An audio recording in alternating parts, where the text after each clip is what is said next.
بسم اللہ الرحمن الرحیم۔ السلام علیکم۔ میری بھابھی اس دنیا سے جا چکی تھی، لیکن اس کی آخری خواہش نے ہم سب کو پریشان کر دیا۔ میرا بھائی بری طرح سے چلا رہا تھا اور کہہ رہا تھا کہ ساری زندگی اس عورت نے پردہ کیا اور مرتے ہوئے ایسی نازیبا خواہش کر کے چلی گئی۔ بھلا میں یہ کیسے ہونے دے سکتا ہوں؟ میں ہرگز نہ ہونے دوں گا، کیونکہ اس نے ایسی آخری خواہش، سب نے کہا کہ اب بیوی تو اس دنیا سے ویسے بھی چلی گئی ہے، ساری زندگی تم نے کون سا اسے خوش رکھا ہے، اس کی آخری خواہش تو پوری کر دو۔ پر میرا بھائی بضد تھا کہ ایسی معیوب خواہش میں کبھی پوری نہیں کراؤں گا۔ جو کام اس نے کسی اور سے کروانے کو کہا ہے وہ میں خود کر لوں تو بہتر ہے، کیونکہ میں تو اس کا شوہر تھا، کسی اور پہ تو وہ حلال نہیں۔ میری بیوی ایسی عورت نکلے گی میں سوچ بھی نہیں سکتا تھا۔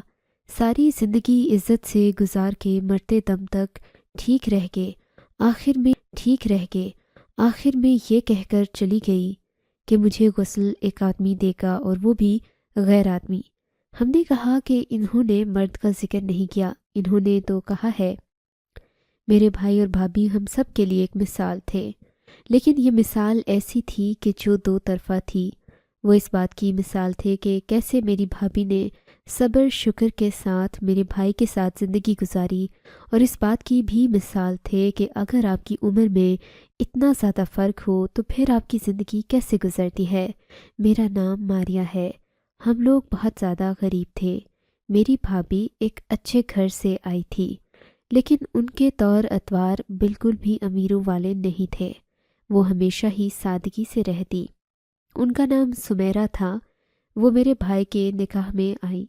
میرا بھائی امام مسجد تھا، ہمیشہ سے ہی عورتوں میں باتیں کیا کرتا تھا۔ اس نے کہا اگر میری بیوی اس گھر میں آئے گی تو اس پہ آپ سب میں سے کسی کا بھی کام فرض نہیں ہے، خود میرا اپنا بھی نہیں۔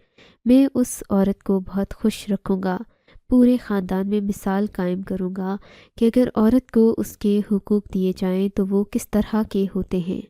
شاید میرے بھائی کی اچھی نیت کا پھل تھا کہ اسے ایک کم عمر لڑکی ملی تھی۔ بھابھی کی عمر بھائی سے آدھی تھی۔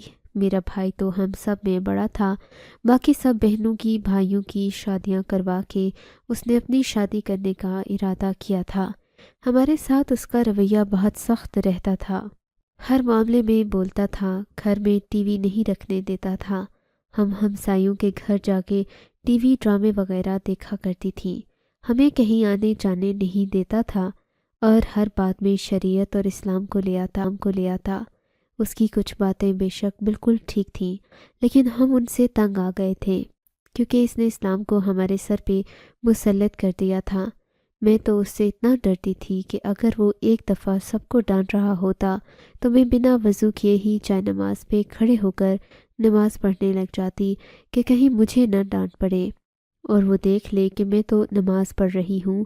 یہ کتنی بری بات تھی کہ اس کے ڈر سے میں سب کرنے کو تیار ہو جاتی تھی۔ بعد میں بڑا افسوس ہوتا تھا، اللہ سے معافی مانگتی تھی کہ بنا وضو کیے ہی نماز پہ کھڑی ہو گئی، نماز پڑھنے کی اداکاری کرنے لگی۔ نماز پڑھنے کی اداکاری کتنی بری بات ہے، لیکن یہ بھی سچ ہے کہ اگر کوئی دوسرا آپ کو گناہ کرنے پر آمادہ کرتا ہے تو صرف آپ کو ہی گناہ نہیں ملتا، اس کو بھی گناہ ملتا ہے۔ ہم تو سوچتے تھے کہ پتہ نہیں ہماری بھابھی کا کیا بنے گا، پر جب وہ ہمارے گھر آ گئی تو بھائی نے اگلے دن ہی سب کو کہہ دیا کہ یہ گھر کا کوئی کام نہیں کرے گی، کیونکہ اس کے اوپر گھر کا کوئی کام فرض نہیں ہے، اس کا ایک ہی کام ہے۔ ہم نے کہا کون سا کام؟ تو بھائی نے کہا بے شرم، خبردار جو اس طرح کے سوال کیے۔ میں نے امی کی طرف دیکھا اور کہا بھلا میں نے کیا پوچھ لیا، میں تو یہی جاننا چاہ رہی تھی کہ بھابھی کا کون سا کام ہے۔ مجھے لگا بھائی کہیں گے کھانا بنانا کام ہے یا کوئی اور کام، پر بھائی تو غصہ ہی ہو گئے۔ میری امی نے کہا کہ اس معاملے میں نہ بولا کرو، لیکن جس طرح کے بھائی کے حالات تھے ہمیں لگتا تھا بھابھی واقعی بہت خوش قسمت ہونے والی تھی۔ پھر کہتے ہیں بڑی عمر کے مرد کو کم عمر عورت مل جائے تو وہ ویسے ہی اس کا بہت خیال رکھتا ہے۔ بھائی بھابھی کو گھر کا کوئی کام بھی نہیں کرنے دیتے تھے۔ انہوں نے سب کے سامنے کہہ دیا کہ یہ اس کا کام نہیں ہے، کھانا اسے پکا پکایا اس کے کمرے میں دیا کرنا چاہے تو وہ الگ بات ہے، لیکن بھابھی بھی ایسی نکلی کہ وہ اپنی مرضی سے کچھ نہیں کرتی۔ اگر میں ان کو کچھ کہہ دیتی تو وہ بات مان لیتی تھیں، لیکن نہ کہتی تو ان کو احساس نہیں ہوتا تھا۔ وہ اپنے کمرے میں ہی بیٹھی رہتی، خود کو سجا سنوار کے رکھتی۔ ایک دن ان کو دیکھ کے ہم لوگ حیران رہ گئے۔ بہت زیادہ تیار ہوئی تھی، میری امی نے ان کو کہہ دیا، بہو یہ کیا طریقہ ہے، تم اتنا زیادہ تیار ہو کے کہاں جا رہی ہو؟ انہوں نے کہا میں تو کہیں نہیں جا رہی، گھر پہ ہی ہوں، لیکن بس مجھے تیار ہونے کا کہا گیا تھا۔ میری امی نے کہا اتنا زیادہ فیشن کرو گی، میک اپ کرو گی تو اس گھر میں جوان بہنیں ہیں، ان پہ کیا اثر پڑے گا؟ میرا بھائی وہاں پہ آ گیا اور کہنے لگا کیوں، جوان بہنیں ہیں تو کیا، اچھی بات ہے، میں بھی سیکھیں، ویسے بھی عورت کو مرد کے لیے سجنے سنورنے کا حکم ہے، اور وہ میرے لیے ہی تیار ہو رہی ہے، اس گھر کی چار دیواری کے اندر بیٹھی ہے۔ کہیں باہمی خاموش ہو گئیں۔ انہوں نے کہا اس انسان کی تو شادی ہی نہیں کروانی چاہیے تھی۔ میرا ایک بھائی باہر کے ملک ہوتا تھا، اپنی بیوی کو بھی ساتھ لے گیا تھا۔ ایک بھائی اسی شہر میں ہوتا تھا لیکن اپنی بیوی کو الگ رکھا ہوا تھا۔ ہمیں لگا تھا کہ بڑے بھائی کی بیوی ہی ہم سب کی خدمت کرے گی، لیکن یہاں پہ بھائی نے اسے صرف اپنے تک محدود کر دیا تھا۔ بھائی نے کہا عورت کا کام صرف گھر کے کام کرنا، کھانا پکانا نہیں ہوتا، بلکہ عورت کا کام اولاد کی تربیت کرنا ہوتا ہے اور اپنے مرد کو خوش رکھنا ہوتا ہے۔ یہ دو کام ہیں جو عورت کے اوپر فرض ہیں، اپنے شوہر کی اطاعت کرنا یعنی اس کی ہر بات ماننا، اور اولاد کی تربیت کرنا۔ اگر عورت گھر کے کاموں میں پڑی ہوگی، پورا دن یہ سوچتی رہے گی کہ کیا پکانا ہے، کیا کرنا ہے، کون سا کپڑا دھونا ہے، کون سا برتن دھونا ہے، تو پھر اسے تربیت کرنے کا وقت کہاں سے ملے گا؟ اور اگر وہ اسی طرح تھکی رہے گی تو اپنے شوہر کا، میری امی نے مجھے کہہ دیا تھا کہ تم میں سے کوئی بھی بھابھی کے معاملات میں نہ بولے، یہ پاگل ہو گیا ہے، الٹی سیدھی باتیں کرے گا، اس کے منہ سے کوئی بات نکل جائے گی تم سب بھی شرمندہ ہوگے۔ جیسے بھائی تھا ویسی بھابھی بھی ملی تھی، ہر ٹائم خاموش رہتی، اچھے گھر سے آئی تھی لیکن اس کے پاس کوئی بھی اچھی یاد نہیں تھی، ہر وقت پریشان رہتی تھی۔ میں نے ان سے پوچھا کہ وہ کتنے بہن بھائی ہیں تو کہنے لگی میرے 3 بھائی ہیں۔ پھر ان کی زبان پھسل سی گئی، کہنے لگی نہیں میرے 2 بھائی ہیں۔ میں نے کہا آپ کو اپنے بھائیوں کی تعداد نہیں پتہ؟ تو کہنے لگی نہیں، غلطی سے منہ سے نکل گیا تھا۔ ساتھ ہی ان کی شکل عجیب سی بن گئی، موڈ جیسے خراب سا ہو گیا۔ بھابھی کی طبیعت ہمیشہ خراب رہتی تھی۔ میرا بھائی انہیں ڈاکٹر کے پاس لے کے نہیں جا رہا تھا، کہہ رہا تھا میرے پاس وقت نہیں، ڈاکٹر کے پاس لے کے نہیں جا رہا تھا، کہہ رہا تھا میرے پاس وقت نہیں ہے، ڈاکٹر کو کسی دن گھر لے آؤں گا کیونکہ تمہیں پردے کی پابندی کرنی ہے۔ لیکن ایک دن ان کی طبیعت اتنی خراب ہو گئی کہ وہ چکر کھا کے گر گئی۔ میری امی کو لگا شاید دوسرا معاملہ ہے، یعنی کہ ہمارے گھر میں خوشخبری آنے والی ہے، تو وہ خود ہی میری بھابھی کو لے کے ڈاکٹر کے پاس چل پڑی اور میں بھی ساتھ چلی گئی۔ ڈاکٹر نے ایسی بات بتائی کہ ہم حیران ہوئے۔ ڈاکٹر نے کہا فی الحال ان کے ہاں کوئی امید نہیں ہے، انہیں کمزوری سے چکر آ رہے ہیں کہ لوگ ان کو آرام کروائیں گے، لگتا ہے آپ لوگوں نے سارے گھر کے کام ہی ان پہ ڈال دیے ہیں۔ ڈاکٹر خود ہی اندازہ لگانے لگی، یہ مشکل نہیں تھا، شاید وہ بہوؤں کے حق میں تھی۔ میری امی نے کہا ڈاکٹر صاحب کا کوئی کام نہیں کرواتے، ہم تو کام تب کروائیں گے جب ہمارا بیٹا ہمیں اجازت دے۔ اس نے کہا ہے کہ یہ کوئی کام نہیں کرے گی، لگتا ہے بیٹھ بیٹھ کے اس کی طبیعت خراب ہو گئی ہے۔ میری امی کو ظاہر ہے اپنی انہی باتوں پہ غصہ تھا کہ بھابھی کام نہیں کر رہی۔ ڈاکٹر نے کہا نہیں، بیٹھ کے ایسے طبیعت نہیں خراب ہوتی، انہوں نے کوئی بہت ہی زیادہ محنت مزدوری کا کام کیا ہے۔ آپ لوگوں کو آسان الفاظ میں سمجھا رہی ہوں کہ انہوں نے کوئی بہت مشقت کا کام کیا ہے جس کی وجہ سے ان کا بلڈ پریشر لو ہوا ہے، ان کو بہت زیادہ کمزوری ہے۔ اب آپ لوگ بہتر جانتے ہیں کہ آپ دونوں میں سے جھوٹ کون بول رہا ہے۔ میں ڈاکٹر ہوں، میں نے علاج کرنا ہے، میں اتنا بتا رہی ہوں کہ آپ لوگوں نے ان کو آرام کروانا ہے، نہیں تو بار بار ایسا ہوگا، اور یوں بار بار چکر آنا اچھی بات نہیں ہے۔ اگر زیادہ دیر کے لیے بے ہوش ہو گئی تو مسئلہ بن سکتا ہے۔ سرکاری ہسپتال کی ڈاکٹر ہیں تو پھر ایسے ہی باتیں کرتی ہیں، ان کے لہجے تو ایسے ہی ہوتے ہیں۔ خیر ہم گھر آ گئے۔ گھر آ کے امی نے یہ بات میرے بھائی کے سامنے کر دی کہ تیری بیوی کچھ کرتی تو ہے نہیں، پورا دن تو بیٹھی رہتی ہے، پکا پکایا کھانا اس کے کمرے میں ہم دیتے ہیں، کپڑے اس کے ہم دھوتے ہیں، کمرہ اس کا تیری بہن صاف کرتی ہے، پھر اس کو کہاں سے کمزوری ہو رہی ہے؟ تو میرا بھائی سوچ میں پڑ گیا۔ اس نے کہا بس میری بیوی کو آرام ہی کرنے دیں، کمزوری ہے تو تبھی تو ڈاکٹر نے کہا ہے نا کہ کمزوری ہو رہی ہے، ورنہ ڈاکٹر کو جھوٹ بولنے کی کیا ضرورت تھی؟ میری امی بڑی پریشان تھیں، کہہ رہی تھی کہ ان دونوں کے معاملات میری سمجھ سے تو باہر ہیں۔ میری بھابھی کو اپنے گھر والوں سے بہت زیادہ محبت تھی، وہ اکثر اپنے گھر جایا کرتی تھی اور بھائی بھی ان کو لے کر جاتے تھے۔ کہتے تھے کہ یہ بیوی کا حق ہے کہ اس کے ماں باپ کہتے تھے کہ یہ بیوی کا حق ہے کہ میں اس کے لیے نوکرانی رکھوں، بیوی کا حق ہے کہ اس کے لیے موسمی کپڑے بناؤں۔ جو بھی بیوی کے حقوق تھے وہ میرے بھائی بھابھی کو دے رہے تھے، لیکن بھابھی شکل سے بالکل بھی خوش نہیں لگتی تھی، بہت زیادہ پریشان رہتی تھی، ان کو بار بار چکر آتے تھے، بار بار بے ہوش ہو کے گر پڑتی تھی، چلتی تھی تو عجیب طریقے سے چلتی تھی۔ میں نے ان سے کہا بھائی آپ سے بہت زیادہ پردہ کرواتے ہیں، آپ کو لے کے کہیں نہیں جاتے، اس بات سے پریشان رہتی ہیں۔ تو کہنے لگی کہ نہیں، پردہ تو میں پہلے بھی کرتی تھی، برقع بھی پہنتی تھی، اور مجھے ویسے بھی کہیں باہر آنے جانے کا اتنا شوق نہیں ہے، امی کی طرف ہی جانا ہوتا ہے، وہاں پہ تو لے جاتے ہیں۔ میں نے کہا کہ پھر آپ کیوں پریشان رہتی ہیں؟ کہنے لگی میری پریشانی کی وجہ کوئی اور ہے۔ میں نے کہا میری پریشانی کی وجہ کوئی اور ہے۔ میں نے کہا آپ مجھے بتائیں کہ آپ کی پریشانی کی وجہ کیا ہے، میں مدد کرنے کی کوشش کروں گی۔ اس نے کہا کہ نہیں، میں تمہیں نہیں بتا سکتی۔ میں بھی خاموش ہو گئی، اب بار بار پوچھ کر کیا فائدہ جب وہ بتانا ہی نہیں چاہ رہی تھی۔ ایک دن میری بھابھی میری امی کے پاس آئی اور امی سے کوئی بات کرنا چاہ رہی تھی۔ مجھے کہا تم ذرا کمرے سے باہر چلی جاؤ۔ میں حیران ہوئی کہ بھابھی مجھے کیوں باہر بھیج رہی ہیں، ایسی کون سی بات ہے؟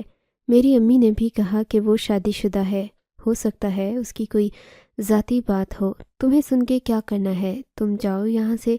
سو میں کمرے سے باہر تو چلی گئی، لیکن ان کی باتیں سن رہی تھی۔ مجھے ان کی باتیں ٹھیک سے سنائی نہیں دے رہی تھیں، پر آخر میں میری بھابھی نے کہا کہ مجھے سمجھ نہیں آ رہی امی کہ میں آپ سے بات کروں یا کس سے بات کروں۔ میں نے مجھے سب کچھ بتایا ہے، آپ کا بیٹا ہے، آپ اسے سمجھائیں۔ میری امی کہہ رہی تھیں کہ وہ تو حقوقوں کی کتاب لے کے بیٹھا ہے، اس کے نزدیک سب سے بڑا حق تو یہی ہے، تمہارا اس پہ اور اس کا تم پہ، اسی لیے اب میں تم دونوں کے معاملے میں نہیں بول سکتی۔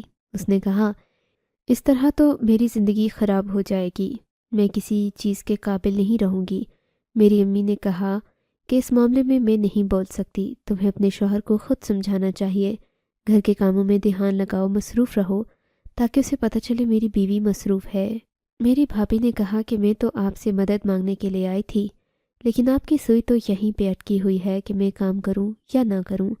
کام کرنا تو واقعی مجھ پہ فرض نہیں ہے، وہ تو میں نہیں کروں گی، لیکن ماں سمجھ کے آپ سے مدد مانگ لی تھی، یہ بھی میری غلطی تھی۔ میری ساس، میری بھابھی اور امی میں تو لڑائی ہو گئی۔ بھابھی آئی تو مدد مانگنے تھی، لیکن لڑ جھگڑ کے واپس چلی گئی۔ جب میں کمرے میں گئی تو میری امی بس میری بھابھی کی برائیاں ہی کر رہی تھی کہ کس قسم کی عورت ہے، جو ہو رہا ہے اس کے ساتھ بالکل ٹھیک ہو رہا ہے۔ میں تو سمجھ رہی تھی کہ بڑی خوش ہے، لیکن یہ تو بہت دکھی ہے، لیکن ہے اسی قابل۔ میری بھابھی تو میرے لیے ایک پہیلی بن گئی جس کی مجھے سمجھ نہ آ رہی تھی۔ بھابھی بہت اداس رہتی تھی، پریشان رہتی تھی، غم کی تصویر بنی رہتی تھی، دکھی دکھی گانے سنتی جس میں کسی اپنے کی جدائی کا ذکر ہوتا۔ بھائی ان کا جتنا خیال رکھتے، وہ تو ناشکری کر رہی تھی۔ یہ تو حد نہیں ہو گئی کہ انہوں نے بھائی کی شکایت امی کو لگا دی۔ مجھے پتا تھا کہ آج رات ان کی لڑائی ضرور ہوگی، کیونکہ امی یہ بات بھائی کو ضرور بتائیں گی۔ امی نے بھابھی کو کچھ بتایا بھی تھا، لیکن اس ٹائم مجھے کم ڈال دیا۔ رات کو میں بھائی اور بھابھی کے کمرے کے باہر کھڑی تھی، یہ سننے کی کوشش کر رہی تھی کہ ان کی لڑائی ہوتی ہے یا نہیں۔ میری بھابھی کی تو کوئی اور آواز نہ آئی، لیکن میرا بھائی اتنا کہہ رہا تھا کہ جو تمہارا حق ہے وہی میں تمہیں دیتا ہوں، اور جو تمہارے فرض نہیں ہیں وہ میں نے تم سے کبھی نہیں کروائے۔ میری بھابھی نے ایک عجیب سی بات کر دی۔ اس نے کہا، آپ میری زندگی بھی باقی عورتوں کی طرح کر دیں، میں گھر کے کام کروں گی، لیکن جو کام آپ مجھ سے کروا رہے ہیں وہ میں نہیں کروں گی۔ مجھے بھی اعتدال کی زندگی گزارنی ہے، باقی سب کی طرح۔ مجھے آپ کی ایسی محبت نہیں چاہیے جو معاشرے کے لیے تو محبت ہے، لیکن اصل میں کسی سزا سے کم نہیں۔ مجھے ایسا لگتا ہے کہ میں کوئی چیز ہوں۔ میرے بھائی نے کہا، تم کوئی چیز نہیں ہو، تم تو میری بیوی ہو۔ میں تمہیں وہی زندگی دے رہا ہوں جو اسلام نے ایک عورت کے لیے طے کی ہے۔ تمہیں تو خوش ہونا چاہیے، لیکن تم ناشکری عورت ہو۔ تمہیں پتہ ہے ناشکرے لوگوں کے لیے کتنی بڑی سزا ہے۔ میری بھابھی نے کہا، جتنی سزا مجھے میری زندگی میں مل رہی ہے اس سے زیادہ سزا اور کیا ہو سکتی ہے۔ بھائی اور بھابھی کی شادی کو وعدہ وقت نہیں گزرا تھا، بچے ان کے ہاں ہو نہیں رہے تھے۔ ڈاکٹر کے پاس چلے گئے۔ ڈاکٹر نے کہا، ان کو کوئی ٹینشن ہے جس کی وجہ سے بچے نہیں ہو رہے، ان کو کہیں کہ اپنی زندگی کو سکون میں لے کر آئیں، زیادہ ٹینشن نہیں لیں، کیونکہ جب عورت ٹینشن لیتی ہے تو اس کا سب سے بڑا نقصان اس کے نظام پر ہوتا ہے، اس کے سارے نظام خراب ہو جاتے ہیں۔ اس دفعہ تو امی نے بھابھی سے پیار سے پوچھ لیا کہ آخر تمہیں کیا مسئلہ ہے، کیونکہ ڈاکٹر نے صاف کہہ دیا تھا کہ آپ کی بہو کو ٹینشن ہے۔ یہ بات کوئی بھی بچہ بھی دیکھ کے بتا سکتا ہے کہ یہ بالکل بھی خوش نہیں ہے۔ میری بھابھی نے کہا کہ آپ کو پہلے بھی تو بتایا تھا۔ اس بات پہ میری امی خاموش ہو گئی۔ کچھ دن اسی طرح گزر گئے۔ جب ایک دن صبح بھابھی کمرے سے باہر ہی نہیں نکلی، وہ ویسے بھی دیر سے جاگتی تھی، اس لیے ہم نے بھی دھیان نہیں دیا، لیکن یوں دوپہر کے 3 بج گئے اور بھابھی ابھی تک کمرے سے باہر نہ نکلی تھی۔ شام کے 7 بج گئے تو میں کمرے میں داخل ہو گئی۔ سامنے منظر دیکھ کر میں حیران رہ گئی۔ بھابھی کی شکل سے لگ رہا تھا کہ وہ اس دنیا میں نہیں تھی، نہ جانے کب سے اس دنیا سے جا چکی تھی۔ اس کے ساتھ کیا ہوا کچھ سمجھ نہیں آ رہا تھا، بس انہوں نے اپنے ارد گرد کالی سی چادر لپیٹی ہوئی تھی، اپنے بازوؤں پہ اور اپنے جسم پہ۔ جس حال میں پڑی تھی انہیں دیکھ کر لگ رہا تھا کہ ان کے ساتھ ایک خط بھی پڑا تھا، میری آخری خواہش ہے کہ مجھے خواجہ سرا غسل دے، اور وہ خواجہ سرا کون ہے اس کا نام اور پتہ بھی لکھا تھا۔ بتایا تھا کہ وہ یہاں قریب ہی رہتا ہے، اسے بلا کے لایا جائے۔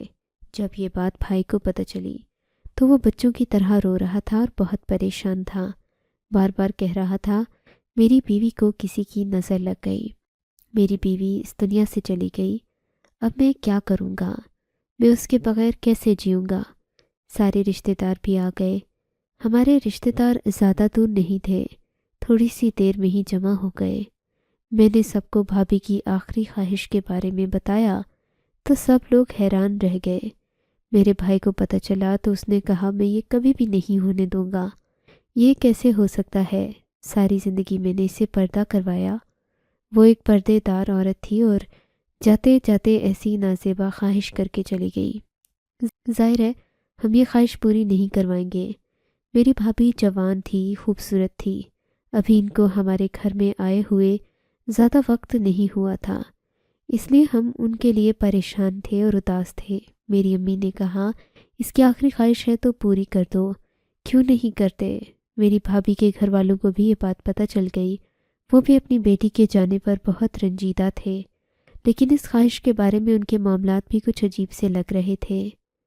انہوں نے کہا، ہم اس کے حق میں نہیں ہیں، جس خواجہ سرا کی بات کی گئی ہے وہ اسی محلے میں رہتا ہے، ہم لوگ بھی اس کو جانتے ہیں، ہمیں نہیں پتا ہماری بیٹی نے اس کا نام کیوں لیا ہے، لیکن اسے نہ ہی بلایا جائے تو اچھا ہوگا۔ پر میں نے شور ڈال دیا، میں نے بھائی کو کہا، نہیں اسے بلایا جائے۔ میرے بھائی نے کہا، کوئی ضرورت نہیں ہے، میں اپنی بیوی کو خود نہلا لوں گا، ویسے بھی شریعت کے مطابق ایک شوہر اپنی بیوی کو خود غسل دے سکتا ہے، آپ سب لوگ پیچھے ہٹ جاؤ اور اس خواہش کو بھی مٹی میں پھینکو۔ میرا بھائی خود ہی اپنی بیوی کی میت کو غسل دینے کے لیے چل پڑا، لیکن تھوڑی دیر بعد روتا ہوا واپس آیا، مجھ سے کہنے لگا کہ کیا گناہ ہو گیا ہے مجھ سے، اس کی سزا تو مجھے بھی ملے گی، مجھ سے بھی سوال کیا جائے گا۔ ہم لوگ حیران رہ گئے۔ اس نے کہا تمہاری بھابھی نے خودکشی کی ہے، اس کی کلائی پر بلیڈ کا نشان ہے، اس کا مطلب میری بھابھی نے خودکشی کی تھی اور خود کو کالی چادر میں اس لیے لپیٹا تاکہ پتہ نہ چلے کہ انہوں نے خودکشی کی ہے، ورنہ دھبو سے سب کو پتہ چل جاتا۔ ہم لوگ بھی بڑے حیران ہوئے کہ جس شخص نے اپنی بیوی کو اتنا خوش رکھا اس نے خودکشی کیسے کر لی۔ میرا بھائی عجیب سی حالت میں عجیب باتیں کرنے لگا۔ ہمیں اندازہ ہو گیا کہ اس کا دماغ اپنی جگہ سے ہٹ گیا ہے، اس نے بہت گہرا صدمہ لے لیا ہے، بھابھی نے خودکشی کی تھی۔ سارے خاندان والے بھی ہم سے سوال کر رہے تھے کہ آپ تو کہہ رہے تھے کہ آپ کے بیٹے نے بڑے اچھے حالات میں رکھا ہوا ہے۔ امی نے پورے خاندان میں خبریں پہنچائی تھیں کہ وہ تو بیوی کا دیوانہ ہو گیا ہے، ہم سے اس کے کام نہیں کرواتے، اس کا کھانا اس کے کمرے میں جاتا ہے۔ پھر میری بھابھی نے خودکشی کیوں کی، یہ بات کسی کو بھی سمجھ نہیں آ رہی تھی۔ کچھ لوگ تو کہہ رہے تھے کہ لگتا ہے کچھ خوشی نہیں تھی، کسی نے اس کو جان سے مارا ہے۔ جتنے منہ اتنی باتیں، اتنی کہانیاں بنتی چلی جا رہی تھیں۔ میرا بھائی بھی اپنے ہوش و حواس میں نہیں رہا تھا کہ بتا سکے کہ اصل معاملہ کیا تھا۔ بھابھی کو تو کفن دفن کروا کے مٹی کے حوالے کر دیا گیا، لیکن میں اس خواجہ سرا سے ملنے کے لیے گئی۔ مجھے گھر سے چوری چوری ہی جانا پڑا۔ جب میں نے اسے جا کے بتایا تو وہ پھوٹ پھوٹ کے رونے لگا۔ اس نے کہا تم یہ خبر لے کر آئی ہو، کاش یہ سب کچھ نہ ہوا ہوتا، تم لوگوں نے مجھے کیوں بلایا نہیں؟ میں نے کہا کیا مطلب؟ اس نے کہا سمیرا میری بہن تھی اور میں ایک خواجہ سرا بن گیا، اسی لیے گھر والوں نے مجھے نکال دیا، لیکن اسے مجھ سے بڑی محبت تھی، گھر والے مجھے گھر میں گھسنے نہیں دیتے تھے۔ شاید اس نے یہ سب کچھ اس لیے کیا کہ میں آخری دفعہ اس کا دیدار کر سکتا، کیونکہ مجھے تو اس کی میت پہ بھی آنے نہ دیتے۔ اب یہ تمہارے سامنے ہی ہے کہ مجھے بتایا تک نہیں کہ میری سگی بہن اس دنیا سے چلی گئی۔ اس خواجہ سرا کا نام چاہت تھا، اس کا اصل نام سیف الدین تھا، لیکن بعد میں اس نے اپنا نام چاہت رکھ لیا۔ پھوٹ پھوٹ کے رو رہا تھا۔ اسے دیکھ کے مجھے بڑا افسوس ہوا۔ میں نے کہا تمہاری بہن تو اس دنیا سے چلی گئی، لیکن یہ نہیں پتا کہ اس نے خودکشی کیوں کی ہے۔ اب اس سوال کا جواب مجھے وہ ڈاکٹر ہی دے سکتی تھی جس کے پاس ہم اپنی بھابھی کو 2-3 دفعہ لے گئے تھے۔ اس نے ڈھکے چھپے الفاظ میں کہا تھا کہ آپ کی بھابھی بہت زیادہ پریشان ہے، ڈپریشن میں ہے، اس کے ساتھ کوئی معاملہ ہے اور یہ بہتر جانتی ہے یا پھر اس کا شوہر جانتا ہے۔ میں اس ڈاکٹر کے پاس چلی گئی، مجھے دیکھ کے پہچان گئی۔ پہلے تو مجھے ٹھیک سے بھاؤ نہیں دے رہی تھی، میرے ساتھ بات بھی نہیں کر رہی تھی۔ پھر میں نے بتایا کہ سمیرا تو اس دنیا میں نہیں رہی، اس نے خودکشی کر لی، تو اس بات پہ ان کا دل بھی بڑا دکھ گیا۔ انہوں نے کہا ہاں بیچاری اس دنیا سے چلی گئی، جوان جہاں خوبصورت لڑکی تھی، تمہارا بھائی ہے اس کا قاتل۔ میں نے کہا کیا مطلب؟ میں آپ کی بات کو سمجھی نہیں۔ تب مجھے ڈاکٹر نے کچھ ایسی باتیں بتائیں کہ میں حیران رہ گئی۔ اگر یہ سب کچھ سچ ہے تو میرے بھائی نے شریعت کا نام بھی استعمال کیا اور اسلام کا بھی، اور جیتی جاتی لڑکی کو خودکشی کرنے پر مجبور کر دیا۔ ڈاکٹر نے کہا کہ تمہارے بھائی نے تمہاری بھابھی کے ساتھ صرف ایک ہی معاملہ رکھا ہوا تھا جسے وہ اپنا حق سمجھتا تھا، اسی وجہ سے تنگ آ کے وہ اس دنیا سے چلی گئی۔ اس کی صحت دن بدن گر رہی تھی، اسے خون کی کمی ہو رہی تھی، وہ بہت زیادہ کمزور ہوتی جا رہی تھی، اور جب انسان کا جسم کمزور ہو جاتا ہے تو آٹومیٹیکلی اس کا دماغ بھی کمزور ہو جاتا ہے۔ کمزور دماغ اسی طرح کا فیصلہ کر سکتا ہے۔ ساتھ ہی ساتھ اس نے اپنے بھائی کا بھی دکھ لیا ہوا تھا کہ اسے گھر سے نکال دیا گیا اور وہ اس سے کبھی مل نہیں سکتی۔ تبھی تو مرنے سے پہلے وہ اپنی آخری خواہش بھی اسی طرح کی کر کے گئی تھی کہ اس کا بھائی اسے دیکھ لیتا۔ میں تو یہی کہنا چاہوں گی کہ وہ بہت ہی دکھی عورت تھی، اور پھر اسے شوہر بھی ایسا ملا جس نے بظاہر یہ ظاہر کیا کہ اس نے اپنی بیوی کا بہت خیال رکھا، لیکن اصل میں اسے بہت مشکل میں رکھا ہوا تھا۔ آپ کی بھابھی شاید ایک ہی وقت میں بہت خوش قسمت بھی تھی اور بد قسمت بھی۔ اب آپ ان کی مغفرت کی دعا کریں۔ مجھے اپنے بھائی پہ غصہ آ رہا تھا۔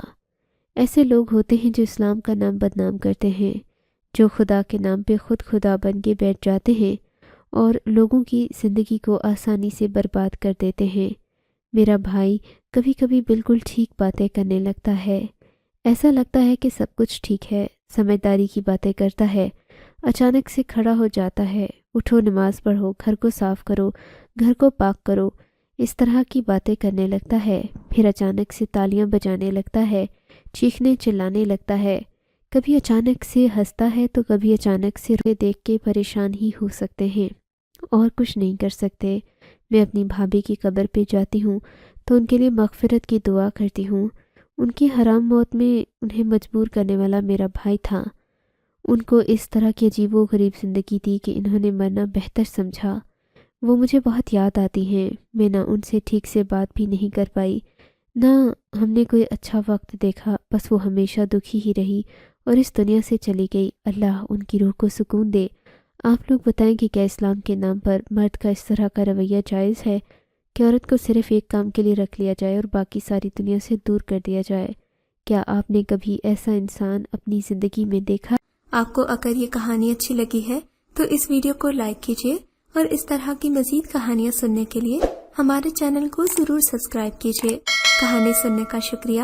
آپ سے ملاقات ہوگی اگلی ویڈیو میں، تب تک کے لیے اللہ حافظ۔